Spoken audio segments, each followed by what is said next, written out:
Tel Aviv, Beyrouth avec vous, Alpha Sera. C'est un film réalisé par une cinéaste franco-israélienne. Qu'est-ce qui vous a donné envie de jouer dans ce film tout d'abord? Parce que c'est quand même un sujet assez sensible qui parle de quoi? Eh bien, qui parle en fait de l'occupation du sud du Liban par Israël, mais d'une famille chrétienne, libanaise, qui a choisi de travailler.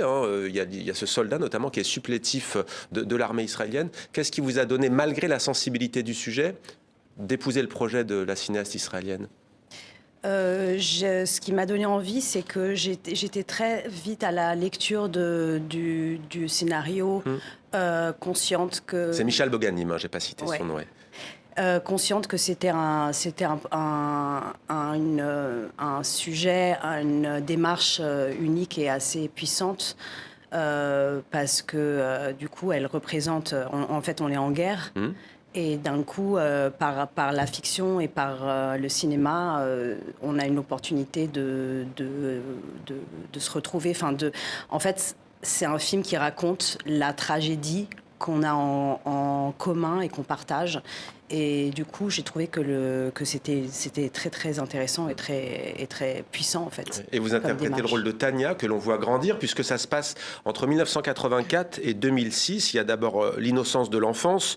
Tania et sa sœur grandissent dans un contexte particulier, puisque leur père, je le disais, est soldat milicien, qu'il collabore avec l'armée israélienne. Comment vivent-elles, ces gamines, j'ai envie de dire, cette situation? Elles sentent qu'il y a ce rejet, cette défiance des voisins libanais. Nour, la mère, sent et elle veut partir, elle veut fuir, elle ne supporte plus. Et donc elle sent via le regard de la mère qu'elles sont, rejetées, pas acceptées. Que leur père est un traître. Ouais. Que le père est un traître. Il s'appelle Fouad, donc, et il a son ami, le soldat israélien, qui s'appelle Yossi, qui est là. Il y a une vraie amitié, mais ce film, c'est aussi une histoire d'amitié et de trahison, séparation, parce que beaucoup plus tard, cette famille-là, en tout cas Tania et son père, au retrait israélien en 2000, Tania avec son père vont franchir la frontière, vont vivre en Israël. Quel sort va leur être réservé? Ils se sentent abandonnés par Yossi?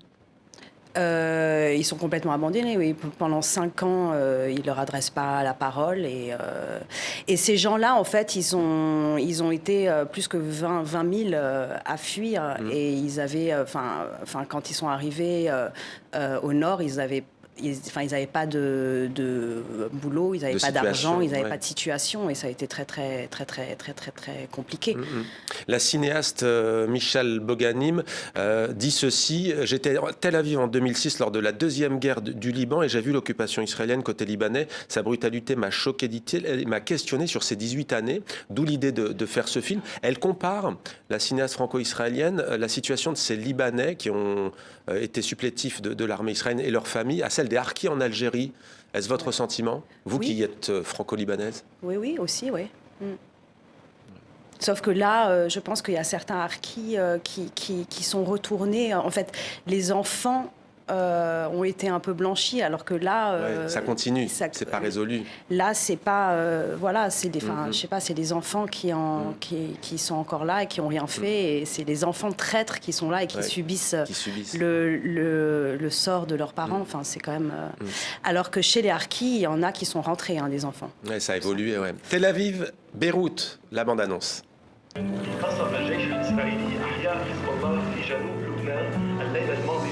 גברת, זה לא משנה, תלכי מכאן. בבקשה, אני רק מחפשת את הבן שלי, יש פה עוד הרבה חיילים.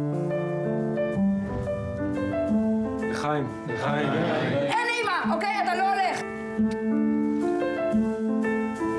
Je veux retrouver mon fils. Toi, il faut que tu rentres chez toi. Je t'emmène.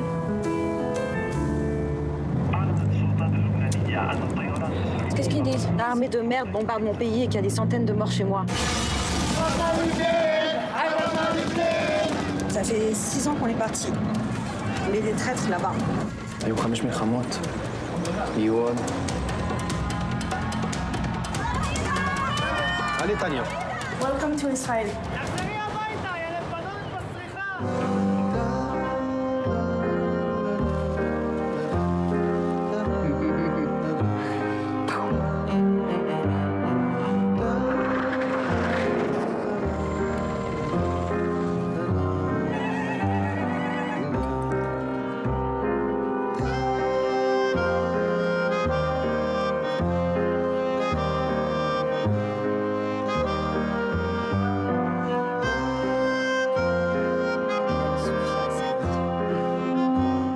Zalfa Sora, ce film, on ne le verra pas au Liban, il ne sera pas diffusé au Liban. Est-ce qu'il va sortir en Israël?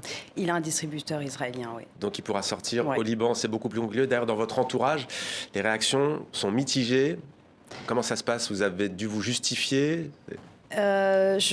Oui, parce qu'en tant que Libanaise, on n'a pas le droit ni d'avoir des amis israéliens, Ouais. ni de faire des projets, ni de... D'où la beauté de l'œuvre, vous disiez, c'est justement ce trait d'union, ouais. Oui, je disais que c'était une chose un peu unique et assez... Voilà. Mais moi, non, il y a des gens qui effectivement, n'ont pas compris mes choix. J'ai des amis qui me tournaient un peu le dos. Mais alors qu'ils n'ont d'autres pas vu le qui sont film restés- ou qu'ils l'ont Oui, vu? c'est le principe. C'est pas forcément on ne travaille pas avec ouais. les Israéliens, on n'est pas amis avec des... Enfin, c'est très... Ils les ont... les Libanais n'aiment pas les Israéliens. Enfin, c'est un rejet, c'est viscéral, c'est épidermique, quoi. Ou c'est un désintérêt. Ouais. Eux, ils n'existent pas. On ne prononce même pas Israël, le mot n'existe pas. Donc leur culture, leur musique, leurs films et leur cinéma, on ne s'intéresse Ouais. pas. Le film s'appelle Beyrouth Tel Aviv. 2 films, je précise, qu'on ne voit jamais dans le film. Et la réalisatrice Michal Boganem me dit ceci: je me suis inspiré pour le titre du film d'une ligne de train qui s'appelait Tel Aviv-Beyrouth au temps de l'occupation britannique et qui allait d'une ville à l'autre sans qu'il y ait de frontières. Voilà qui est dit Zalfa Sora.